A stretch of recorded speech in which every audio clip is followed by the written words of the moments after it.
ஆயக்கலைகள் 64. அதில் ஒரு முக்கிய கலையான ஜோதிட கலையின் மூலமாக என்னுடன் இணைந்துள்ள அன்பு நேயர்களுக்கு இனிய வணக்கம்ங்க. மேஷ ராசி நேயர்களுக்கு புதுசாக அப்படி என்ன இருக்க போகுது, எப்பவும் போல வாழ்க்கை கீழேயே தான் போகுது அப்படின்னு கதரும் நேயர்களுக்கு ஒரு நல்ல செய்தி காத்திருக்குதுங்க. அந்த செய்தியை தெரிஞ்சுக்கிறதுக்கு முன்னாடி இந்த உலகை காக்கும் முருகப்பெருமானுடைய பாதம் தொட்டு வணங்கி வீடியோக்குள்ளே போகலாங்களா?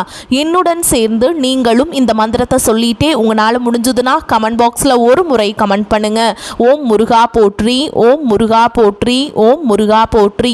பழனி ஆண்டவா, செந்தூர் வேலவா, சீரும் போர் தளபதியே, சேவல் கொடி ராஜாவே, நீதான் ஐயா இந்த அப்பாவி மக்களை கஷ்டங்களில் இருந்து காப்பாற்றி காலம் முழுக்க கூடவே இருக்கணும். இவங்களுக்காக நான் தினமும் உங்ககிட்ட வேண்டிக்கிறேன். இவங்களுக்கு ஒண்ணுனா நீதான் ஐயா பொறுப்பு. அப்படியே நான் சொல்லும் ஜோதிடமும் பழிக்க நீதான் ஐயா அருள் புரியணும். தினமும் உங்களுக்கு கிரகநிலை மாற்றத்தால் வரக்கூடிய சுப பலன்களை அறிய கட்டாயம் சப்ஸ்கிரைப் பண்ணி பெல் பட்டன் அப்புறம் ஆல்னு ஆப்ஷன் இருக்கும், அதையும் கொடுத்து வைங்க. ஒவ்வொரு பதிவும் உங்களைய வெற்றியடைய வைக்க வேண்டும் அப்படிங்கிற எண்ணத்துல தாங்க போட்டுட்டு இருக்கோம். மேஷம் ராசிக்காரங்களை பத்தி சொல்லணும்னா எவ்வளவோ கஷ்டப்பட்டு மாறி மாறி உழைச்சாலும் அதுக்கு ஏத்த ஒரு அங்கீகாரம் கிடைக்காத ராசியா, பல நேரங்கள்ல ஒரு மதிப்பு கிடைக்காத ராசியா இவங்க இருக்காங்க.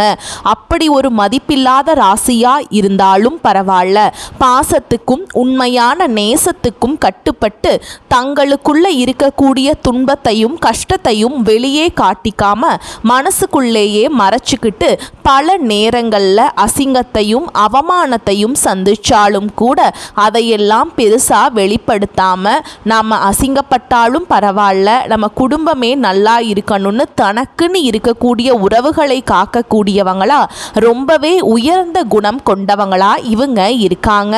இவ்வளவு அருமையான நற்குணங்களை கொண்ட மேஷ ராசிக்கார அன்பர்களே, சகோதர சகோதரிகளே, எல்லாரும் எப்படி இருக்கீங்க? நல்லா ஆரோக்கியமா இருக்கீங்களா? ஏங்கம்மா நீங்க வேற எங்களை பார்த்து இப்படி ஒரு கேள்வி கேட்குறீங்களே? இப்போ எங்க வாழ்க்கையில் இருக்கக்கூடிய பிரச்சனைகளை எல்லாம் பார்த்தா நாங்க ஆரோக்கியமா இருக்கிற மாதிரியா தெரியுது. நாங்க இந்த உலகத்துல இன்னும் உயிரோட வாழ்றதே பெரிய அதிசயமா இருக்கு.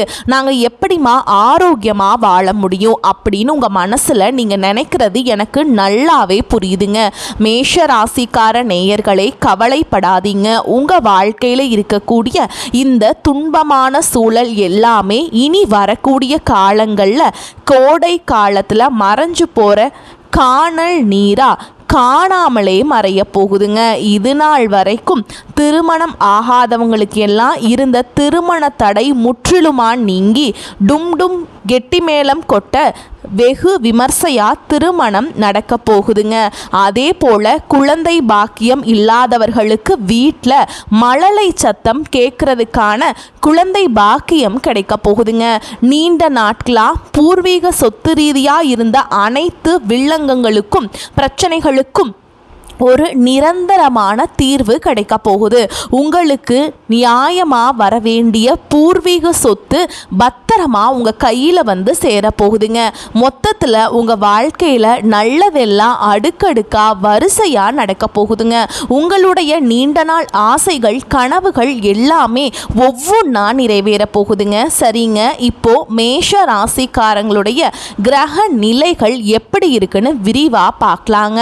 தன வாக்கு குடும்பஸ்தானத்துல சந்திர பகவான் அமர்ந்திருக்காரு. தைரிய வீரிய ஸ்தானத்துல குரு பகவான் பலமா இருக்காருங்க. பஞ்சமஸ்தானத்துல ஞானக்காரகன் கேது பகவான் இருக்காருங்க. பாக்கியஸ்தானத்துல கிரகங்களின் தலைவனும் சூரிய பகவானும் புதன் பகவானும் சுக்கிர பகவானும் செவ்வாய் பகவானும் சேர்ந்திருக்காங்க.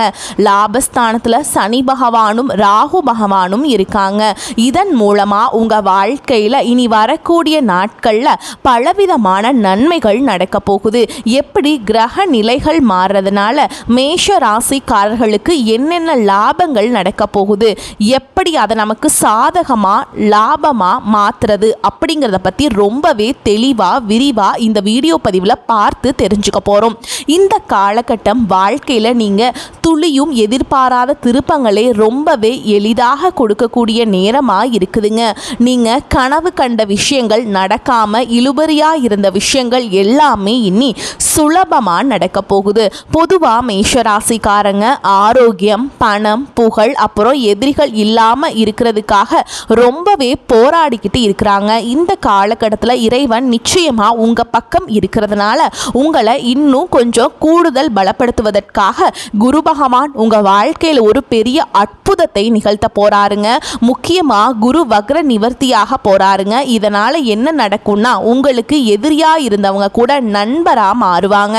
செவ்வாய் பகவான் உச்சம் பெற்ற வீட்டில் இருக்கிறதுனாலங்க பூமி சம்பந்தப்பட்ட வில்லங்கம் எல்லாமே இருந்த இடம் தெரியாம விலக போகுது. அதே போல புதன் பகவான் யார் நம்மளை பற்றி என்ன நினைக்கிறாங்க அப்படிங்கிறத உங்களுக்கு வெளிப்படுத்த போகிறாருங்க. சுக்கிர பகவான் 11வது வீட்டில் இருக்கிறதுனால உங்களுக்கு லாபங்கள் பெரிய அளவில் பெருக போகுதுங்க. விரயத்தில் இருக்கக்கூடிய சனி பகவான் முதல் 2.5 வருஷத்துக்கு இருக்க போகிறாருங்க. இதனால் உங்களுடைய கௌரவம் எந்த இடத்துலையும் குறையாமல் காப்பாற்றப்பட போகுது. இந்த கிரகங்களின் நல்ல தன்மையை முழுமையாக பெற நீங்கள் அபிராமி அந்தாதியில் இருக்கக்கூடிய 9வது பாடலை நீங்கள் மனதார படிக்கணுங்க. பௌர்ணமி இல்லைனா அமாவாசை தினங்களில் பூசணிக்காயில் குங்குமம் வச்சு திருஷ்டி கழித்து உங்கள் வீட்டு வாசலில் உடைக்கணுங்க. அதே போல் சிவபெருமான் தானாக தோன்றிய சுயம்பு லிங்கமாக எங்கு இருக்காரோ அங்கே போய் சிவனை மனமுருகி தரிசனம் பண்ணிட்டு வாங்க. இதனால் உங்கள் வாழ்க்கையில் ஒரு ராஜதந்திரம் ஏற்படும். வருமானம் கிடுகிடுவென உயருங்க. நல்ல மனசோட நிறைய நல்ல உள்ளங்களை நீங்கள் பார்க்க போறீங்க. கண்டிப்பா நல்லது நடக்க போகுதுங்க. இது நாள் வரைக்கும் உங்களை வேண்டான்னு சொல்லிட்டு போன சொந்த பந்தங்கள் எல்லாருமே இனி வரக்கூடிய காலங்களில் அவங்களாகவே உங்களை தேடி வர போறாங்க. திருமணம் ஆகாதவங்களுக்கு இவ்வளவு நாளா இருந்த திருமண தடை நீங்கி உங்களுக்கேற்ற சரியான வாழ்க்கை துணையோடு திருமணம் நடக்க போகுதுங்க.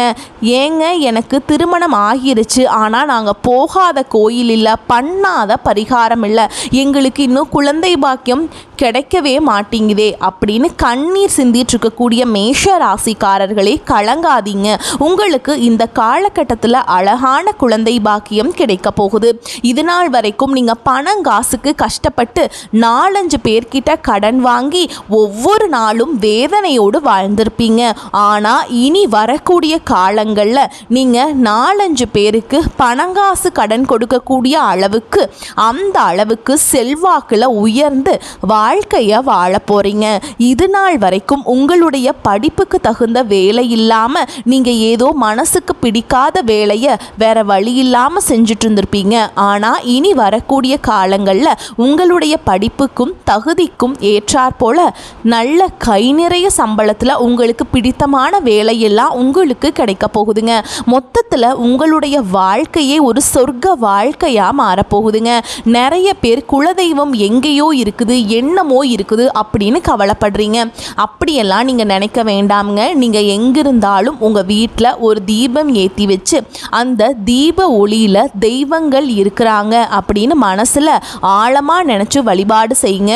ஒருவேளை உங்களுக்கு குலதெய்வமே தெரியாவிட்டாலும் பரவாயில்ல, வீட்டில் தீபம் ஏற்றி வச்சு ஏதாவது ஒரு நல்ல நாளில் எங்கள் குலதெய்வமேன்னு நினச்சி வழிபாடு செய்யுங்க. ஏன்னா குலதெய்வ வழிபாடு குலம் காக்குங்க, குலம் தழைக்கும். எப்போவுமே முதல்ல குலதெய்வம், அப்புறம் இஷ்டப்பட்ட தெய்வம், அப்புறம் தான் உங்களுக்கு விருப்பப்பட்ட தெய்வம்ங்க. எந்த கோயிலுக்கு போனாலும் என்ன பரிகாரம் பண்ணாலும் வாழ்க்கையில் ஒரு ஏற்றம் இல்லை அப்படின்னு நீங்கள் வருத்தப்பட்டு சொல்லுவீங்க. அப்படிப்பட்டவங்க தினமும் காலையில் எந்திரிச்ச உடனே முதல் வேளையாக சூரிய பகவானை நமஸ்காரம் பண்ணுங்க. அவங்களுடைய அனுகிரகம் இருந்தால் போதும். மற்ற கிரகங்கள் எல்லாம் சாதகமாக இல்லைனா கூட பரவாயில்ல, அந்த சூரியனுடைய பிரகாசம் உங்கள் வாழ்க்கையவே பிரகாசமாக மாற்றிருங்க. அந்த வெளிச்சம் உங்களை வந்து சேருங்க. உங்கள் வாழ்க்கையில் இருக்கக்கூடிய கண்ணீர் எல்லாம் பனி போல கரைஞ்சு போயிருங்க. அஸ்வினி, பரணி மற்றும் கார்த்திகை 1ஆம் பாதத்தில் பிறந்தவங்க மேஷ ராசியில் பிறந்தவங்களாக கருதப்படுறாங்க. இவங்க கொஞ்சம் பிடிவாத குணம் கொண்டவங்களாக இருக்காங்க. மேஷ ராசிக்கு நட்பு ராசியாக இருக்கக்கூடியவங்க யாருன்னு பார்த்தீங்கன்னா கும்பம், சிம்மம், தனுஷ், மிதுனம் இவங்க எல்லாரும் நட்பு ராசியாக இருக்காங்க. இவங்களை பொறுத்த வரைக்கும் வாழ்க்கையில் ஒரு உறுதியான குறிக்கோளை ஃபிக்ஸ் பண்ணிடுவாங்க. அந்த குறிக்கோளை அடையிறதுக்காக இரவு பகல் உறங்காம அயராது உழைச்சிக்கிட்டே இருப்பாங்க. இவங்களை பொறுத்த வரைக்கும் நட்புக்கு ரொம்பவே முக்கியத்துவம் தருவாங்க. சொல்லப்போனால் நண்பனுக்காக தன் உயிரை கொடுக்க கூட தயங்க மாட்டாங்க. தன்னுடைய குடும்பத்துக்காக தன் ஒட்டுமொத்த வாழ்க்கையையும் அர்ப்பணம் செய்யக்கூடியவங்களா இவங்க இருக்காங்க. பிறப்பிலேயே ஒரு தைரியமான குணம் இவங்க கிட்ட இருக்குதுங்க. அடுத்தவங்க செய்ய முடியாதுன்னு நினைச்ச விஷயத்தை எல்லாம் கூட இவங்களுடைய தைரியத்தால அந்த காரியத்தில் முழுமையாக முயற்சி பண்ணி அந்த காரியத்தில் வெற்றி அடையக்கூடியவங்களா இவங்க இருக்காங்க. உங்கள் வாழ்க்கையில் இனி வரக்கூடிய நாட்கள் ரொம்பவே அருமையாக இருக்க போகுதுங்க. உங்களுடைய ஆசைகள், கனவுகள் எல்லாமே நிறைவேற போகுது. உங்களுடைய மனசில் ஒரு பெரிய தெளிவு அதிகரிக்க போகுது.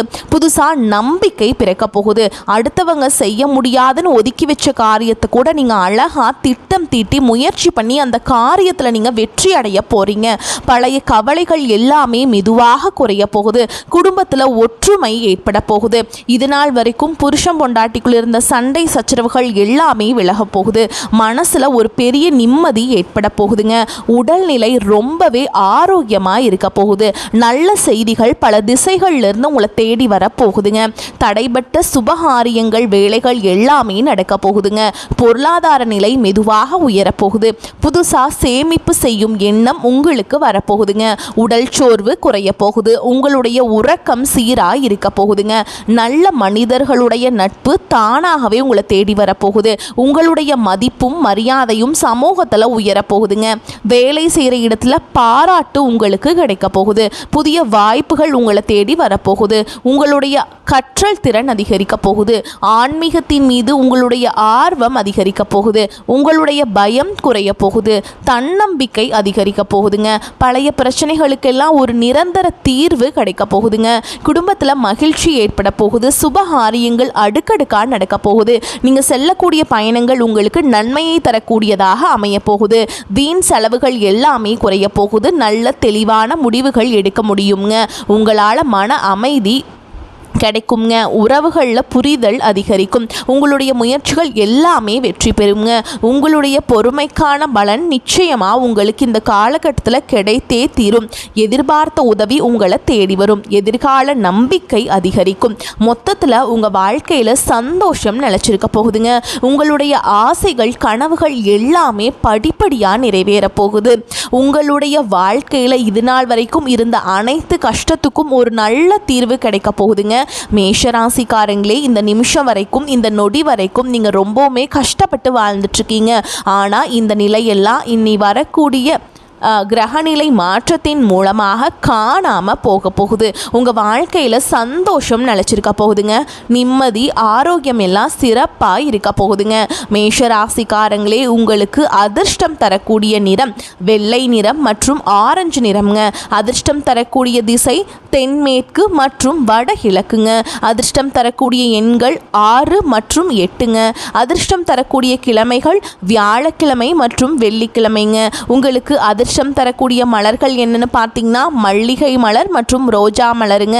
மேஷராசிக்காரங்களே, உங்கள் வாழ்க்கையில் மேலும் நல்லதெல்லாம் நடக்க நீங்கள் செய்யக்கூடிய ஒரு எளிய பரிகாரம் என்னன்னு பார்த்தீங்கன்னா, உங்கள் வீட்டு பக்கத்தில் இருக்கக்கூடிய ஆதரவற்ற வயதான முதியவர்களுக்கு உங்களால் முடிஞ்ச உதவிகளை, சாப்பாடோ துணிமணியோ உங்களால் முடிஞ்சதை செஞ்சுட்டு வாங்க. இந்த உதவியை நீங்கள் மனசார செய்கிறதன் மூலமாக உங்கள் வாழ்க்கையில் இருக்கக்கூடிய துன்பங்கள் எல்லாமே குறைந்து இன்பங்கள் இரட்டிப்பு மடங்காக கிடைக்குங்க. எப்போவுமே நல்லதே நடக்கும். நல்லது மட்டும்தான் நடக்கும். வரக்கூடிய வாய்ப்புகளை தவற விட்டுறாதீங்க. கெட்டியாக பிடிச்சுக்கோங்க. வாழ்த்துக்கள். வாழ்க வளமோடு நலமோடு. நன்றி, வணக்கம்.